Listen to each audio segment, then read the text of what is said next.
Hilton brings you new ways to stay. With experiences that let you capture the glory days. Introducing the Graduate Hotels. Each inspired by local college towns, these stays are always original and never boring. Get in touch with traditions all across the country and enjoy a stay that's a class above the rest. Book at Graduate Hotels with Hilton Honors Points at Hilton.com. It's a win-win. Hilton, for the stay. Hi, this is Mike, co-host of Realistic Sustainability, the podcast, which you probably already know, but I'm also the author of A Beginner's Guide to Greening Your Life. That was the book that led to our Facebook page, our Facebook group, and, well, even this show. It offers tips on promoting your positive footprint while decreasing your carbon footprint. So, if you want to read what started all of this, get A Beginner's Guide to Greening Your Life, available on Amazon, eBay, Etsy, or just visit greeningyourlife.org for more information. Thank you for joining the sustainable movement and promoting a greener future. Hi, and welcome back to another Realistic Sustainability.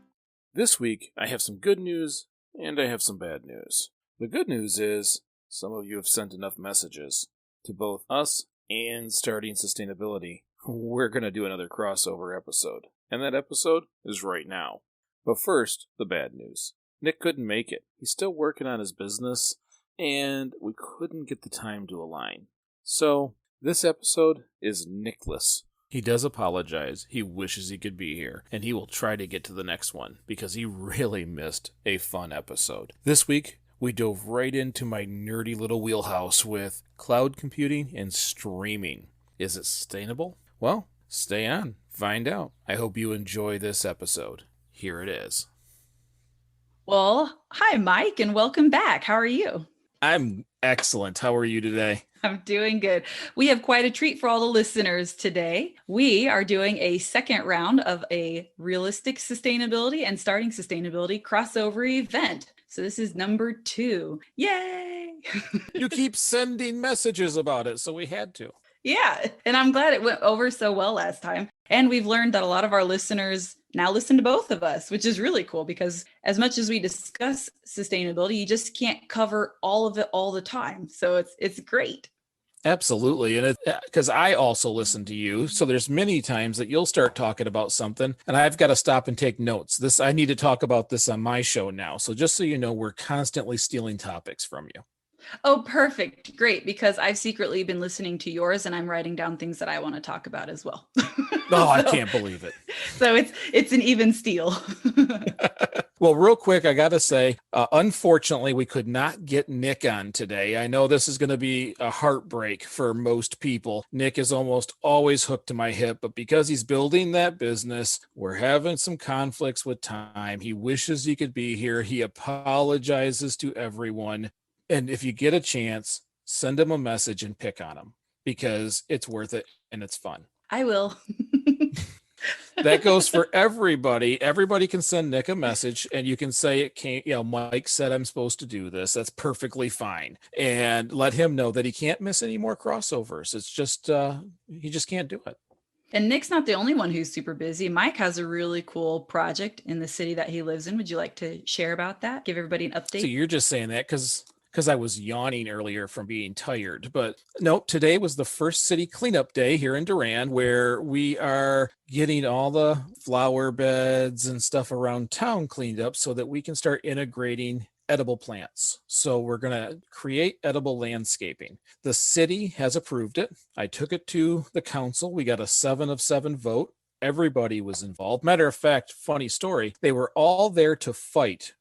This city council meeting was a big fight. They were arguing about marijuana and chickens in town. These two things brought all kinds of residents in. So when I'm sitting there getting ready to go present that I want to put vegetables all over the town, everybody in the building was angry. So by the time I got, it is not. And I made sure, hey guys, I appreciate this for setting me up. But not only did everybody vote yes, the city doubled the budget offered. We had an individual on the board offer to pay the same as the city to expand the program even before we've started it. And the residents were excited. So it was the only time that day that everybody was happy together. Perfect. See, sustainability is awesome. Yes. And so today we're cleaning up beds. So now we got reporters coming in. Local reporters are asking questions. People are taking pictures all over the place. I'm getting very little done, really. I'm just spending time talking. Plus, it's a small town, so there's people with questions.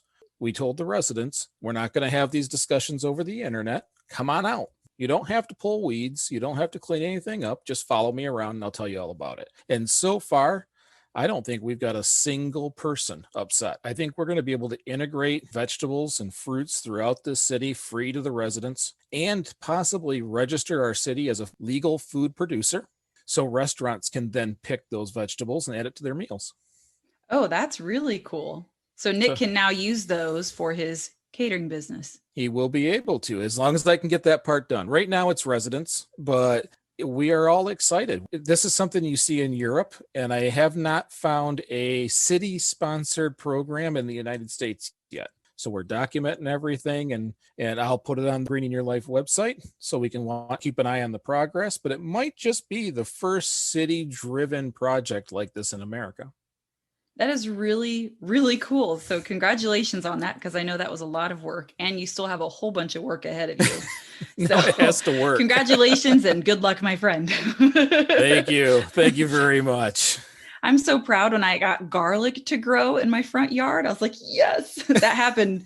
Like literally 6 weeks ago, I planted it and it's sprouting, and I'm super excited because I'm terrible at gardening. So, Really? So to do edible landscaping, that's really awesome. So are you single-handedly maintaining all of this, or it's just everybody's volunteering wherever they see fit? How does that go? Well, today was the first day, and we had about 28 people in the community stop out to help. I assume it will grow from there because we had at least 10 city officials who would have been there, but they were at training. And I've already grown, 36 tomato plants that are about 6 inches tall in my basement. I have 36 pepper plants. So I'm getting all those transferred to larger containers, which are basically the bottom of 2 liters I've cut out. Then I'm going to start planting the peas, the green beans. We have pumpkins because they buy a lot of pumpkins for the fall. And instead, we're just going to grow them. So I'm growing a lot of the plants in my basement. You may have seen on the Facebook and on sites where I've been posting my jungle in the basement, but it really is going to be almost completely by volunteer. So where we're planting, we already have irrigation. So there really isn't any extra maintenance. We'll do 2 days this month in cleanup. Next month, we'll do 2 more days in cleanup. And we're separating some bulbs, making more space in the places that we're planting. And then we'll plant at the end of May. And then from there, we'll just schedule a couple of cleanup days with a pruning day because tomato plants need a lot of love. And once we start producing vegetables and fruit, we'll have some picking days. We already have a share garden stand in town. So anything that isn't picked by residents, because we got to make signage to let them know they can have it. And what isn't picked, we'll donate. If we can get the registry done for becoming a food producer, we'll start taking it to the schools. Very cool. Very cool. That's excellent. That is very well thought out. So good for you. That's really awesome. Thank you. I hope that this goes very smoothly for you. Document it. And then that way listeners of the podcast could then take it to their hometowns and get it started. I think that would be really cool to watch this spread across the US to where this is the new norm instead of the city just buying a whole bunch of very beautiful plants. Like you said, they spend a lot of money on pumpkins. Why don't you just grow it yourself? And I walk through downtown Franklin and they have lots of beautiful flowers like hanging on the light poles, and they just change those out every season or so. I'm like, why don't we do something that's beneficial to everybody, like making it edible? So that's great. I'm very inspired by you. Why, thank you. I greatly appreciate it. And I really do hope it works, but I do think it will. I think it's one of those things where not only is it good for the city, it's good for the people. And for us, it creates a lot of foot traffic downtown. So our downtown's a little older. There's a lot of spaces in the buildings there, and they've always been trying to fill it with businesses. I think we've decided that the foot traffic does it. So as people come to pick vegetables sometimes I've already had someone contact me just to come see it when it's starting to grow because they want to see how we've done it. These people from other towns that are coming to see this stuff will only help the businesses, will create foot traffic. We're already designing a walkable city. it all just fits together. Durand as a city is putting kindness on display, and it's going to draw people to come see it. Awesome. That's really cool. As fascinating as this is, we do have a time limit. So I think it's time that we shall share what our big topic of the day will be. And that's going to be data storage and streaming. And you're probably thinking at home, well, how is that sustainable? Well, that's what we're here to debate. Is that sustainable or is it not sustainable? And there's a whole lot of different reasons for both pros and cons of why. Absolutely. If you're not familiar with and if you're not familiar what data storage and streaming are, if you have ever heard of the cloud or utilized the cloud, and then streaming locations like Netflix and YouTube, even social media, all your search engines, all of those tie into data storage and streaming. So those are your examples to help you kind of understand. I think maybe for people in the older generation or who are not quite so computer focused, we'll just do a quick background that maybe back in the 90s and early 2000s, you would put stuff on your computer and save it to a hard drive. And then later on, and that would be stuff like digital storage for photos and movies, I guess anything else, the special files, receipts, whatever you need, you'd put it on there. But it was mostly photos, I think, at least for me as a teenager at the time. Or music. Movies. Yeah. Music. Oh, yes. Music. Tons of music. You are right.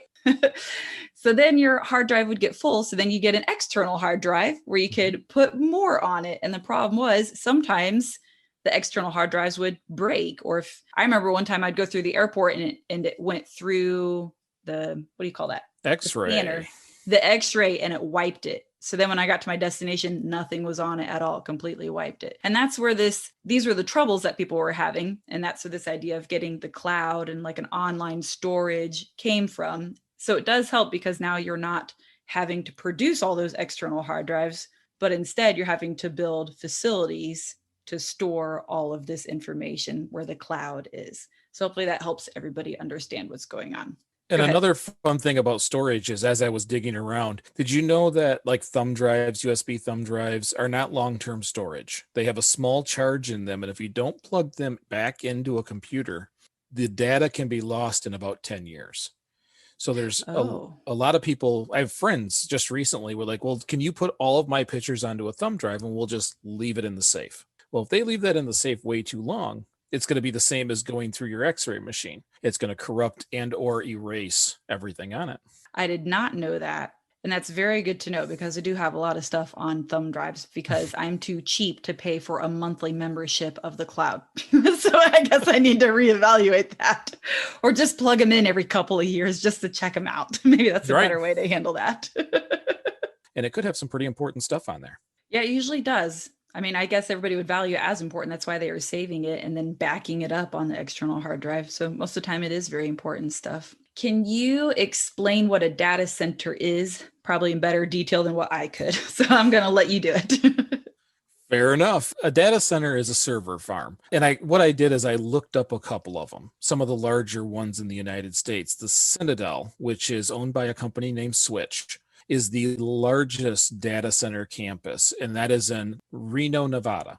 This is a facility, the whole campus is 1.2 million square feet.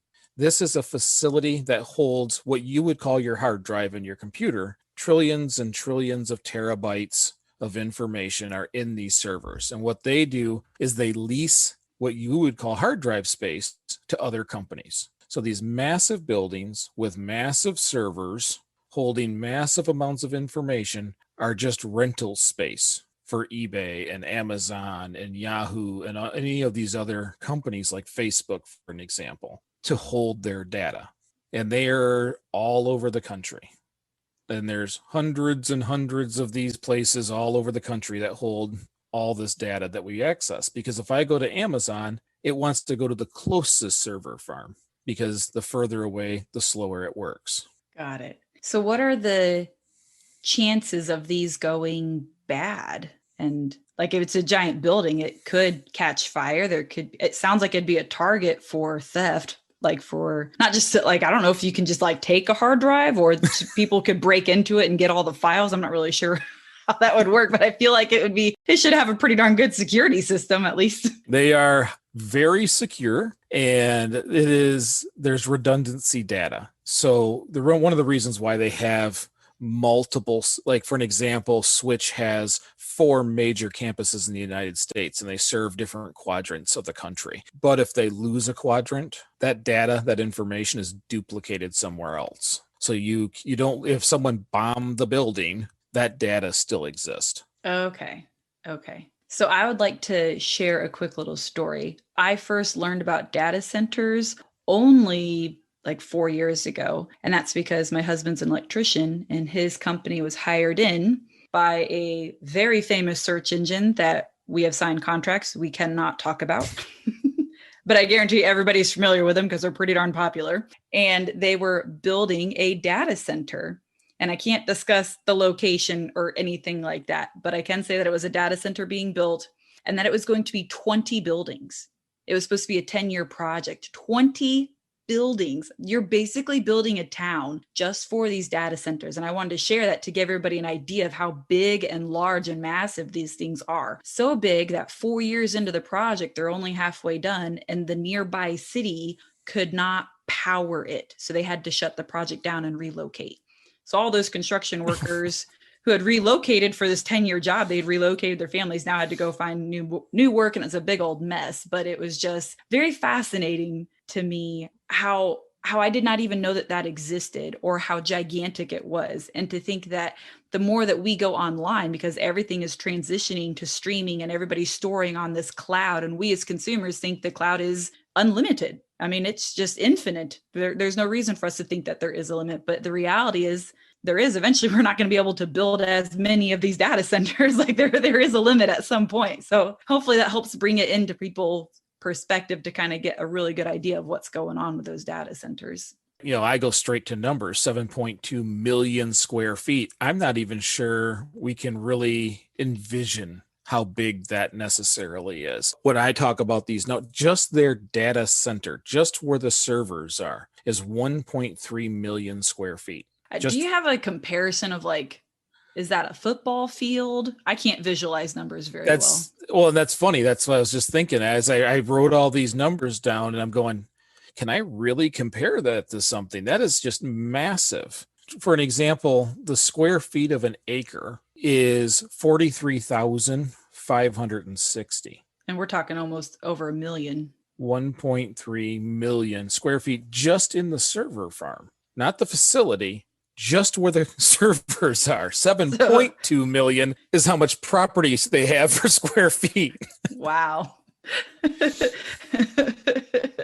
Oh, goodness. So we're talking literally fields, like farmer fields, because that would have to be 50 acres? 1.7 million square feet is about just under 40 acres. Okay, I wasn't too far off. No, and that's just the servers, not where anybody works, none of the other stuff, just the facility that holds the data. Wow. Is almost 40 acres. Wow. Yeah. It's a whole town. That's what it is. It's going to be a mini city too. Like every city in the US is now going to have a little mini city hub attached to it for all these servers. Mm-hmm. So why are these so damaging to the environment? That was my next question. I think we've answered part of it, but let's go ahead and keep pushing on through to answer the rest of it. Okay. Couple of things real quick. Almost all of the data centers that we know offhand, for an example, Google, or let's see, Citadel collects for Amazon, eBay, Intel, Boeing. So when I say those, it's not one company, but they actually offset all of their electric use, which is, by the way, 850 megawatts of power. They actually pay for offsets. So they pay a company that uses wind, solar, and geothermal to produce the same amount that they use. Okay. So they're still hooked to the grid. They're not an off-the-grid system. Same thing with Google. Google has been carbon neutral since 2007. So they've Hey, been way to be ahead of the time. they've been That's awesome. very forward thinking, so when I talk about Amazon, for an example, being electrically net neutral, it's because they're paying these offsets. That company plans to be completely carbon neutral by 2040, but they also have to count all their drivers and everything and all their factories and stuff. This doesn't have that, but they do offset their electrical usage through the purchase of carbon credits and offsets. See, I'm glad that you said that because I had found an article stating that the data centers run on fossil fuels, Mhm. and which AKA would be oil, and that they're running 24/7. So they're using up a lot of these resources, and that we really need to back off of streaming and data storage because altogether, on a global scale, they're more detrimental than plane travel. So Yeah. I'm glad that you're saying that a lot of the major ones are now more environmentally friendly by doing the offsets and supporting solar and wind as their electrical sources. Well, and it's the scope that we look at. So what that article said was true. They're hooked to an electrical grid. If you're hooked to an electrical grid, you're using coal, natural gas, and oil. So that is a real thing. The difference is that they're funding clean energy sources equal to or greater than their use. And I think if enough companies do that, we start using a heck of a lot less coal, natural gas, and oil because they won't need as much. And that's what I'm seeing from most of these, not all of them. Facebook is not neutral. They say they will be by 2030. There's a lot of them that they haven't quite made it there yet because, well, I don't think there's a good excuse. I think Facebook makes enough money to go ahead and fill that gap, but I'm assuming there's a financial limitation that they have in their budgets or something. But it is nice to see a lot of these are reset because what we don't realize is that what we're doing is we're usually watching movies, we're listening to music, and prior to this, we bought them separately. We bought them on DVD, we bought it on CD, we bought things on cassette or vinyl or whatever it happened to be. And there's an energy footprint that goes with those two. So our options are, do we stick with purchased and designed and built media or stream? Streaming is high energy intensive, but if you can offset it, it's a much better process than if we make a DVD that's going to outlive me by at least 400 years. Yeah. See, that's where they both have pros and cons. Like, Yeah, I mean, DVDs, think about a DVD. It's, you've got the plastics involved, then you have the case, then you have the paper that's slid in there with all the printing on it. And this thing was probably designed and made on the other side of our planet, shipped to us, warehoused for however long, then sent to a place to sell it to us where we drove over to pick it up. Where now, when my wife and I are sitting on the couch going, what do you want to watch? Oh, let's watch this. We hit a button. Yeah. Oh, and don't forget the best part about CDs and DVDs is that they would always get a scratch in them, rendering them useless at that point. Oh, I use this all the time. My son loved Minecraft for almost his whole life. I have probably bought 3 copies before I was able to buy a digital copy so it would be on his hard drive for his Xbox. But I probably bought at least 3 copies that were damaged at some point prior. Yeah, that's what I ran into as well. So now you have a piece of plastic that will still outlive me by at least 400 years. It just doesn't work. So the pro of going with streaming everything and doing data storage is that you can get the clutter out of your house and you don't have to use the resources and everything that you just talked about, putting it all together and shipping it and you traveling to go get it. And if it does get a scratch, now you got to figure out what else can I do with this? So that's the pro. The con is that with all of this streaming, if you lose internet for some reason, which happens, I mean, it happens from time to time. You don't have good quality internet, or the power goes out or whatever, especially me with 2 little kids. You get in a really uncomfortable position for the rest of the night when all they want to do is watch Blippi or Mickey Mouse. And you're like, I just can't get it because I don't have any DVDs of that. Everything was on YouTube. And now we don't have the internet. It's not even an electricity thing. It's just we don't have the internet. But when the power's out, then it's real. Nobody's having a good day when the power is out. So, Right. so then you want to keep some hard media on hand for those situations. Or if we're doing a long car trip, it was really nice having a little tiny portable DVD player. So that's where it kind of, you have the pro and con. Oh yeah. And then the other thing that was the negative about all of the streaming stuff, I was realizing, and I'm sure everybody else is seeing this, before it was just Netflix, and then came Hulu, and then came CBS All Access, and then came Discovery Plus, and now there's Peacock, and now Paramount and Disney Plus. And so you now have to keep paying and paying and paying and paying, and it's every single month. Whereas before, if I bought the DVD, I had a one-time charge the end. And now I have this product, as you said, for the next 400 to 500 years. Not that not that I can find a DVD player to play it in, but I have the product for 400 to 500 years. But all these streaming platforms are getting very expensive very quickly. So now I'm still really back and forth on what is the right one to do budget wise, and what's the right one to do environmentally wise, and what's the right one to do if I'm trying to keep my house free of clutter. So maybe you can add in some clarity on all of that. Well, good luck. Well, okay. A couple other things about energy.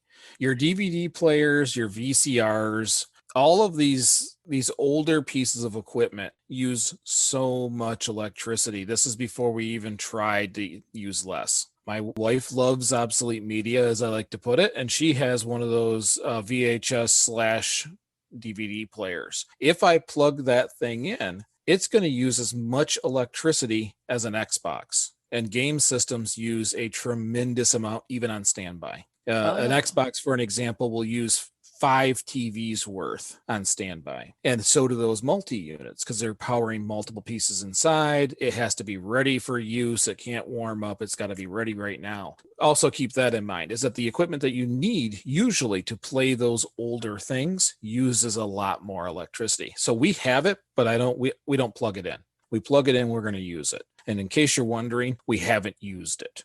Almost everything is available online somewhere to be able to be streamed. So her DVDs are in boxes at the moment. Just like I pick on Nick for doing, we did it too. So don't tell him that part.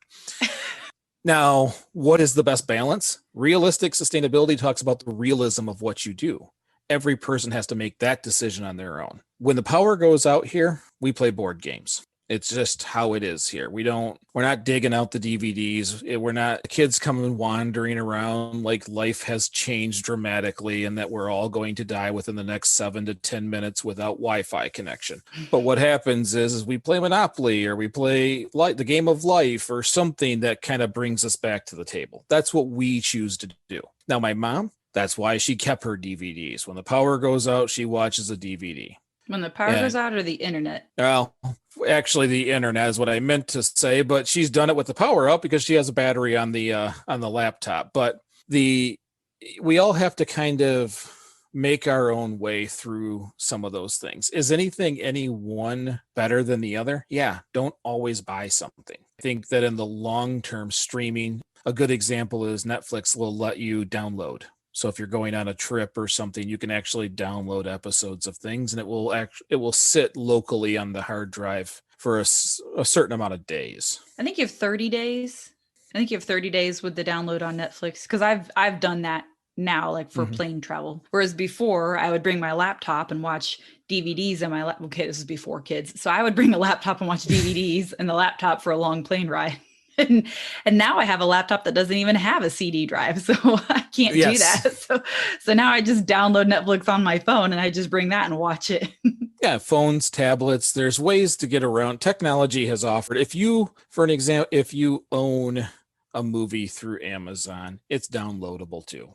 So I know a lot of people have to have the feel. I have to have it. I bought it. It's mine. Give it to me. You still own the rights. And you can download it on a device and keep it. It's just, for me, don't buy physical things unless you absolutely have to. You got kids, and if the internet goes out and the place turns into chaos, you got to have that one Blue's Clues. You got to have that one Blippy. You got to have whatever, just for human sanity. But I'm a real big advocate of don't buy the item, because in my head, I go all the way back to raw materials, production lines, all these things, and the accumulative is just too great. Understandable. That makes a lot of sense. Thank you for clarifying that. That helps. I hope. But we still want to be mindful of the data centers and maybe not stream and upload everything possible to the cloud. We kind of want to be responsible consumers, just like we would be for everything else. Water, gas for your car, food. You just want to be a responsible consumer. Do you have any tips or tricks what's your advice on being a responsible consumer to reducing the amount that we're going to need for data centers? Well, one of the things is I don't set up auto updates. So I don't want everything I do going to the cloud, because what happens is I take a picture of something at work. I take a picture. So I'm a big fan of, I'm not going to remember this. So I take a picture of it real quick so I can remember it when I need to remember it. I don't want everything uploading. I think a lot of us would be very surprised when we look at what is uploaded versus what we intended to upload. Google and Amazon and these companies know more about us than we do, and they collect everything. So when I go in there, I have to clean it out, because you're right, it is still space. And if we use more space than we need, they've got to add another server. They've got to add another building. They're going to consume more. So first things first, I'm not a big fan of auto backup. I know if you don't auto backup, you have to remind yourself to back the things up you really want backed up, which I use my Google Calendar to remind me a lot of things to back up. I have to back up my shows. If I lose all of those, all I have is what is on Anchor, my host, and I would want all my raw material still. So every month I back up everything that is realistic sustainability, because it needs to be. I don't back it up onto a server. I back it up onto a hard drive, because I know I'm going to plug it in before 10 years. Yep, I'm backing everything up on a thumb drive, but I am plugging it in. Probably every 1 to 2 months it's getting plugged in. Speaking of which, I'm definitely due, because it's been a minute since I've backed up some of my episodes. I need to do that pretty darn quick. We have it on a computer and we have it on a thumb drive. So we have a redundancy there that costs nothing. And that's okay too. But if there's certain things, pictures of grandma, that you just, even though it's backed up on 2 things, I really want it somewhere else. A lot of times, if you have a Google email, I think it's 10 or 20 gigs of data that they will just give you for free. Those little things, get them up there. I have a video of our wedding. I can put it up there to make sure it's safe. But we need to be more selective. We can't just dump everything on there, because then those data centers are going to grow in leaps and bounds. They're only going to collect more data. Got it. And not just what we put on there, but every action that we do online is also put in those servers. So in order to limit how much that goes there, we really have to be mindful. Now, what about in terms of streaming? Mm-hmm. Let's brainstorm how we can not be so wasteful for streaming, which is really tough because you and I are both podcasters. So we want everybody to stream our podcast and just stop with all the other shows. I'm just kidding. But you get what I want. Well, there's a partial truth in that. Please keep listening to us, but be selective about what you're streaming. Like my husband and I, like when we wake up in the morning, we pop music on our phone and we just start streaming music off of Pandora or Amazon Music or whatever. I'm very old fashioned, so I do Pandora. He does Amazon Music, but people do Spotify and all that stuff. And that's, you like having that background noise, but you don't realize how much that's of not being sustainable. Most of our cell phones don't have low data limits like they used to. You used to turn on wait, don't play that song. I've only got a gig. So you're really kind of balancing out. Now we get so much data that no one even pays attention to it anymore. The easiest way to slow down your streaming is to turn off certain things. If you have Netflix, for an example, when you go online and you're looking for a movie, if you just kind of pause for a second over a movie, it just starts to play. That is part of that streaming. Drawing more data. You can go into the settings and turn that off. That can be removed, and that can stop on Amazon, that can stop on Netflix, it can stop on all of them. Google. I had no idea that you could do that. That would be great. Because it's annoying. They don't know this yet, but that is very annoying. That was my first. I was like, I can stop that. I didn't know that was an option. That's awesome. Like, I'm too slow to read what I'm reading here, and now you're interrupting me with a part of the show. So I go on there, you turn those off, and again, it makes it less annoying, but it also stops the stream and reduces how much internet you take. Now, if you are on a laptop, you can have it set so it doesn't download photos. It doesn't download videos until you select them. Now, it's less appealing. Your page looks really goofy, but you can do it. Okay. Yeah. See, these are things that I had not thought about. One thing I did think of was a lot of families, each member will have their own device that they're all streaming on at the same time. Everybody has a tablet or a phone or a laptop, and they're all watching Netflix, but they're all watching a different show. So if you want to get back to family night, now you're only streaming one and everybody's watching it together. And that helps bring your family relationship closer as well, versus everybody just disappearing to their bedrooms and watching their own thing. I know that might be easier said than done, because my 2-year-old would love to keep watching Paw Patrol and Fireman Sam, and I can only watch so much Fireman Sam and then I'm done. When my kids were little, it was SpongeBob or, shows like that. Another thing that you can do on a lot of these streaming services is if you go to the little gear in the corner, you can change the resolution. So if you go to a standard resolution over a high definition resolution, which for me, it doesn't bother me a bit. I have some family members who believe they must see every detailed in high resolution, and then they won't make this change. But if you switch it over to standard resolution, and it will take a lot less data to be able to watch a show. Wow, I didn't know that one either. But I mean, I guess, see, there you're also thinking to yourself, I'm paying X amount of money each month for this. I'm going to get high quality. but that would be the average consumer, and we're responsible consumers. So now that we know, we can think, all right, I'm going to save the world by doing this one little tiny action. And it's really, you're right, it doesn't make that huge of a difference. And there are times where we're streaming Netflix and it comes in real fuzzy anyways. And we're like, So, well, and I have one family member that if I set it up on standard and hand it to them, they'll notice. They'll say, no, this is a poor quality. What's wrong with this? Every other person, my children, anybody I ever set up a piece of equipment for, I start everything on standard and turn off all the autos. No one has said it's broken, it's not working right, because no one notices. all right. So that's a really quick thing that you can sneak in. You're right. And force your family to become more sustainable, and they will be none the wiser. It's not forcing them if they didn't know there was an option. Well, it might be. It might be. Well, okay. I accidentally forced my husband to eat a vegan meal tonight. Totally unintentional. I just wanted curry. I was like, I really want Indian food. I want curry. So I made this lentil curry with coconut milk. And after the end of the meal, he goes, so was this a vegan meal?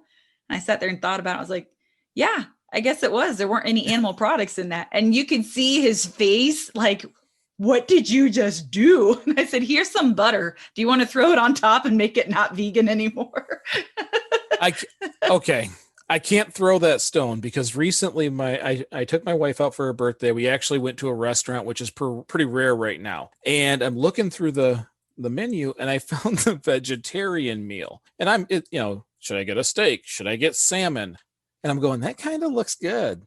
I feel uncomfortable saying that. So when the lady comes up, I'm like, is that really good? You can tell me no. And she, no, I think it's good. So I ordered it. I actually ate at a restaurant and had no meat the whole time I was there, because anybody listens to Realistic Sustainability knows my struggle of trying to reduce my meat consumption. I ate a vegetarian meal. I felt very weird, but it was delicious. And I couldn't finish it all. There was so much food there. It's all good. It's all good things. You don't have to be vegan and vegetarian all the time. Every time that you do it is helpful. You don't have to do it all the time. But yeah, you'd get along with my husband. He's very much a carnivore. Little bit. Well, someday will be a big bit, but I am still struggling. I'm hoping if I flood the city with vegetables, and that's the easiest thing I can get my hands on, maybe I'll eat less meat. Shall we get back to the topic? Yeah, I guess we should. Yeah. The other thing that I wanted us to discuss and talk about was search engines, because people search just about everything via a search engine, whether that is Google or Yahoo or Bing. There's a whole bunch of other ones. I think those are the most popular ones. So in regards to search engine, you have great big search engines like Google and Bing and Yahoo and some other ones. And they're great big ones. They're going to use these data centers. And again, they're going to be using the fossil fuels. But there are smaller search engines that a lot of people have not heard of, like Ecosia and EcoCart. And those are excellent because 80% of their earnings are donated to tree planting globally and offsetting their carbon emissions. So whenever you do get a chance, try to use Ecosia or EcoCart instead of the great big name search engines. Yeah, and this is where I'm starting to learn these things. Is like Ethic, for an example, was one of the first times I've saw a plugin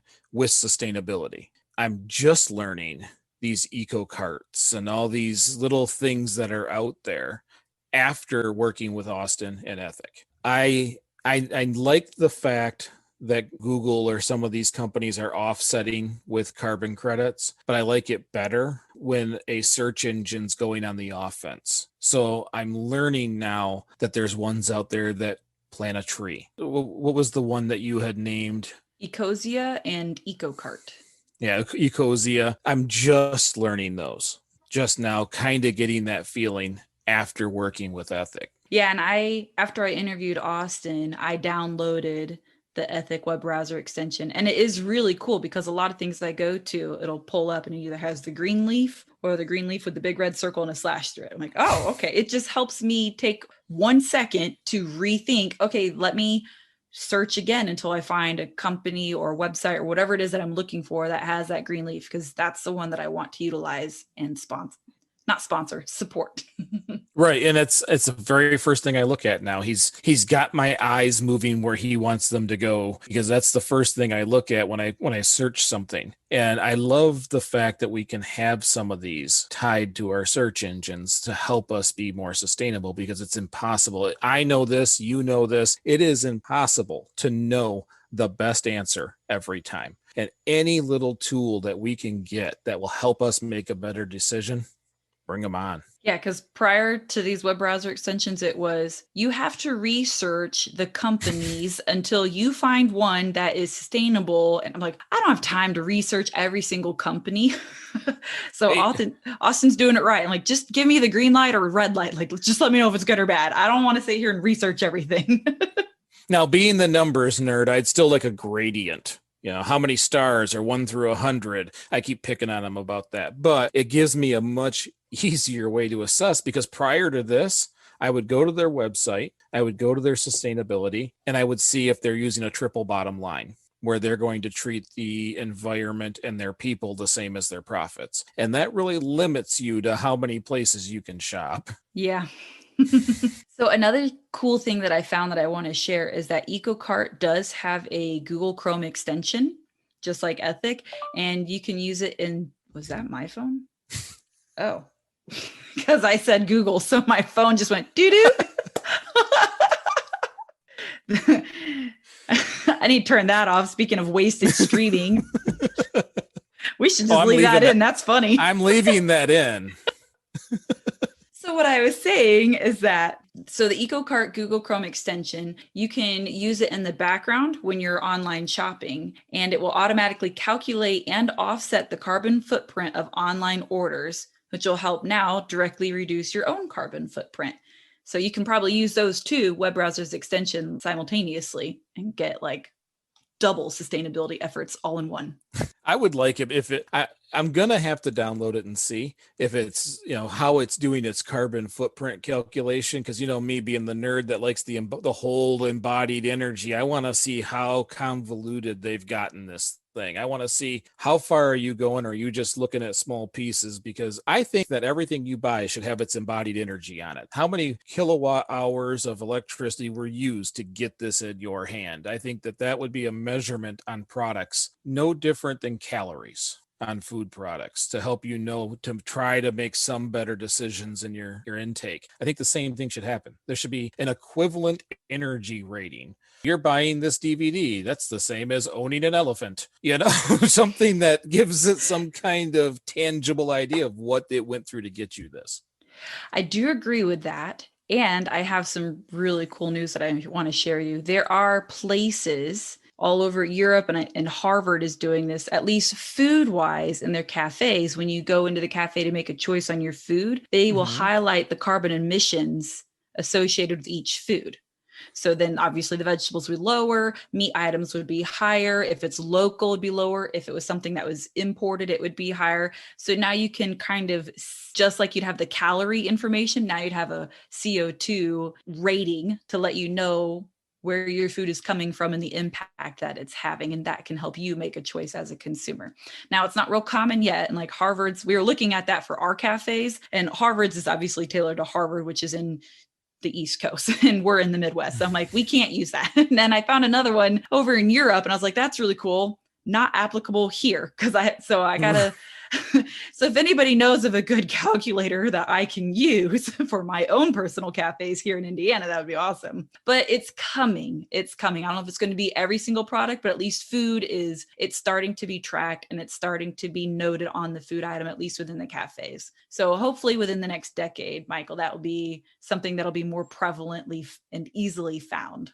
Hey, if they can tell me on the sticker of a brand new vehicle what percentage of parts came from the United States or outside, they can tell me the amount of energy it took to build it. Yeah, that's true.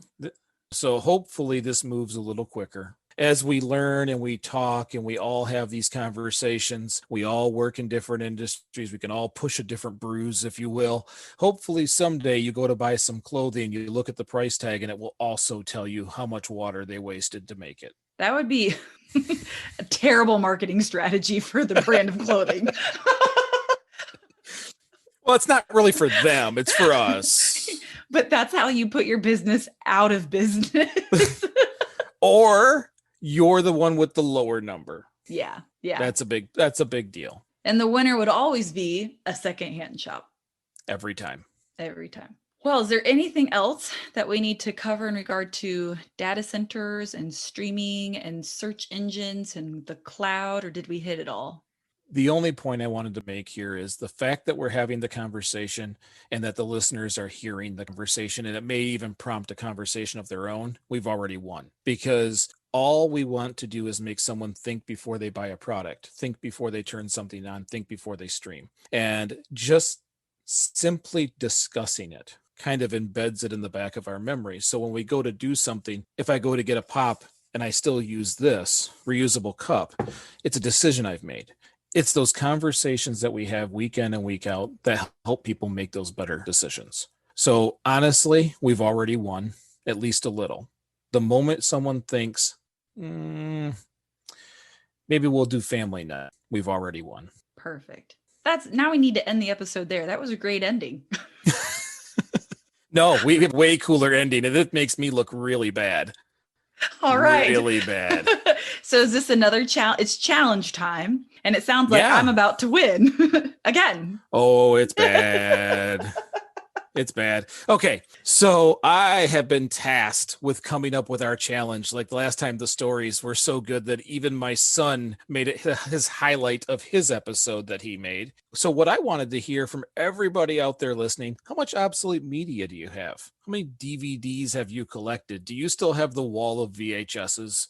How many CDs? How many people have had those huge cases of CDs still in their car to this day, even though we can stream from our phone? Well, I'll start. First of all, I'm kidding. I'm going to use Nick's numbers. Nick actually sent his in. I was hoping he was going to make me look good, by the way.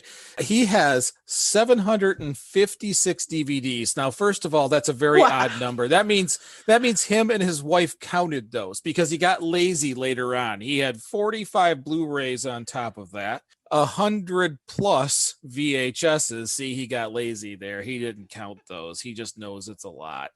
And 100 plus CDs, 20 cassettes. And I'm just going to go with an infinite number of video games because he said a lot of video games. So I just wrote the symbol for infinite. So maybe he does do the worst. All right. We can just dub him the worst already because he's at infinite. He has infinite video games. So now I do believe that in my defense here, we have to count what I have and then what I've gained in marriage. because Okay. those are two completely different things. I've only have a handful of DVDs. I have a DVD set for quantum mechanics, the What the Bleep series. So yeah, that's the kind of nerd I am. I have quantum physics DVDs. And then I also have the Discovery Channel's History of NASA on DVD, which is a 6 DVD set. Other than Neil deGrasse Tyson's Cosmos are the only DVDs I own. Now, with that being said, there's more than 1,200 DVDs somewhere in this house. My wife told me when I asked her how many DVDs she had, she said, I stopped counting at 1,200. Wow.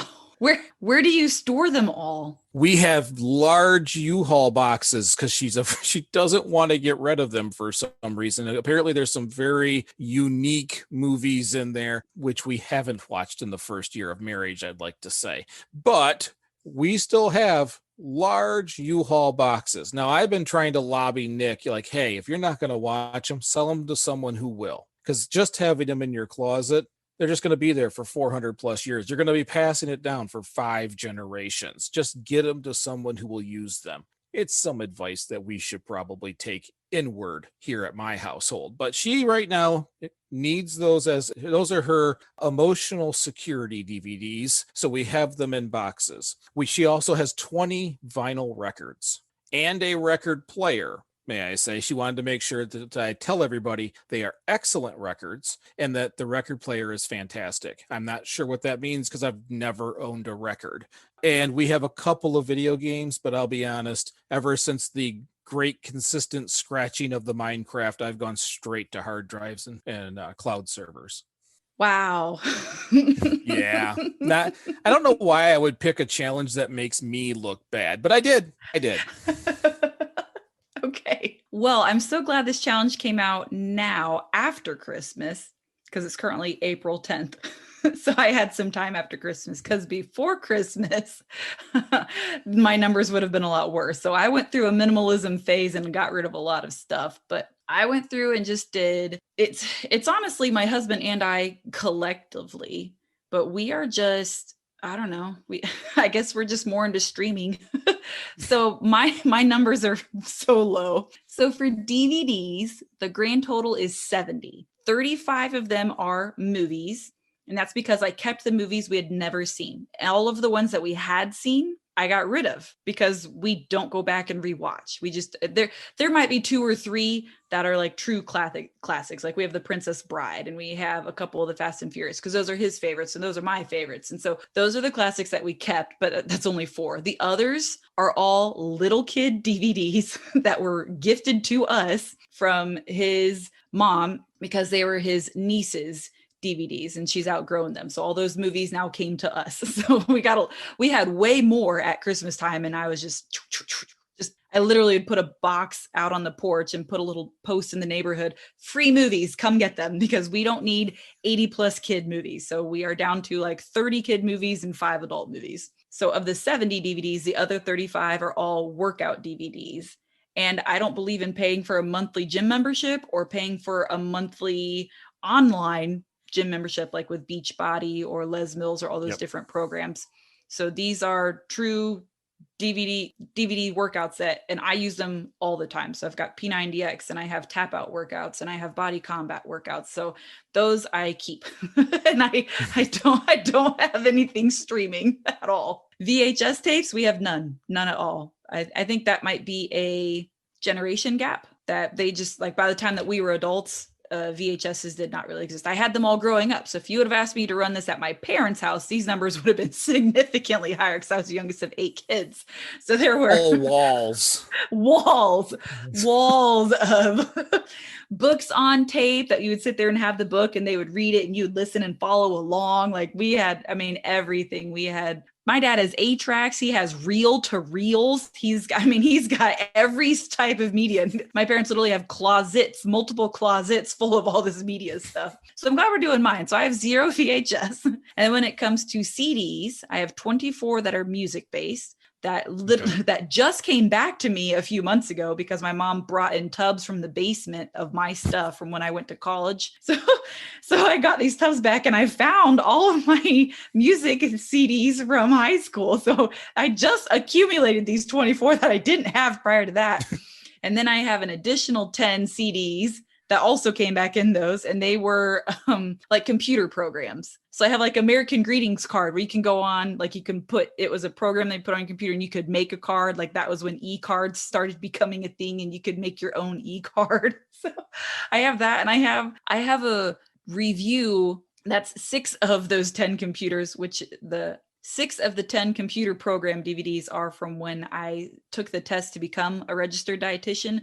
6 of them was like a study guide program. So now I have, and they're all scratched to daylights. So the reason that they are still in my house right now is because I'm refusing to throw them away because I know about all the embodied energy, and they're here in my guest room, which is / a craft room. And at some point in the next 2 or 3 decades, I will get around to making a craft with those DVDs, whatever that may be. So that is my plan. Or it can be wheels on a car, on a STEM project that you're doing, or you can take, you ever see the retractable tops for pops that you can use? They always go pop when you open them up. You can put those on there with a balloon, and you can make hovers, like hoverboards with them and stuff. You can use them for all kinds of crafts. You can use, especially for STEM, because I'm the STEM nerd. There's tons of things you can use them for.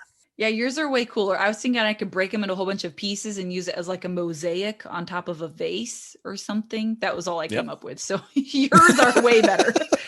So you win on the craft challenge, and I will win on the amount of obsolete media. I have never won a craft challenge. No way. I am not that creative. You just did. Well, hopefully, I'm praying. I'm hoping that listeners will start posting their totals, and it will make me feel better, because boy, does mine is way out of whack from where they're supposed to be because of my lovely, lovely wife. But hopefully listeners hear this and they bail me out by just posting large amounts of media that they have wedged in their corners and home. And hopefully I'd also like to know, when's the last time you watched one? Because it has not been recent for us. We haven't even plugged in the equipment. So when's the last time you watched any of this obsolete media? And if you haven't, this might be the moment. This might be the time where we start finding others who will watch them. Get them out of the house and get them in the hands of people that will use them, because that's one less DVD they'll buy. Of all of those kid movies that we received at Christmas time, my son has watched one because we didn't have any internet. That's why we brought it out. And it was Happy Feet. And here's the cool thing, inside of Happy Feet, which is the penguins that were running out of food. And so then like at the end of the movie, everybody's happy because they're like saving the penguins and they're going to stop all the oil digging or whatever in the North Pole or wherever they're at. Anyways, inside of the DVD case came a Seafood Watch wallet card that you're supposed to put in your wallet. So when you go shopping at the store, it will tell you which brands of fish are sustainable and which ones you should avoid buying. Really? Yeah, I was like, hey, that's really cool. I'll take it. I'm like, this DVD is at least 15 years old, but hey, that's still awesome. Right. Yeah, there may have been some changes to that. I'm not sure those companies are super excited about that card. Every little bit of effort counts. Yep. Well, Mike, as always, it's been a pleasure. We'll have to schedule a third crossover event probably within the next couple of months or so. One where that Nick can actually attend and see if I can keep my reigning champion to keep going strong. Remember, everybody, let Nick know you missed him. Yes. Well, thank you so much for having this episode with me, because this is a topic that I've been wanting to cover for a long time, but I don't know that much about it. So I was really struggling trying to put together an episode. So I'm glad that you agreed to come on board and do this second round of crossover event and knock out data storage and streaming with me. So thank you. No problem. I love these. I love it when we do this because we always have so much darn fun. I agree. I agree.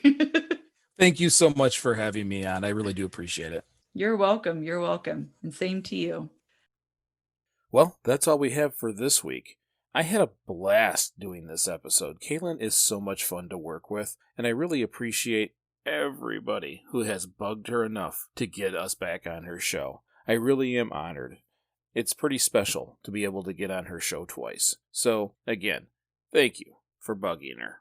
Don't forget, let us know, how much obsolete media do you have in your house? I'm really kind of sitting here hoping you'll bail me out. I looked a little silly. And when was the last time you watched or listened to it? Post it on the Starting Sustainability Facebook page or Facebook group, or the Greening Your Life Facebook page or group. We just want to see, how much do you still have in that house, and did you have to dust it off to count it? I know I sure would have had to. Thanks for listening, and if you enjoyed this episode, please leave a review on iTunes or any other podcast platform. It really does help. So for Nick, and yes, we did miss you, this is Mike, and we'll see you next week.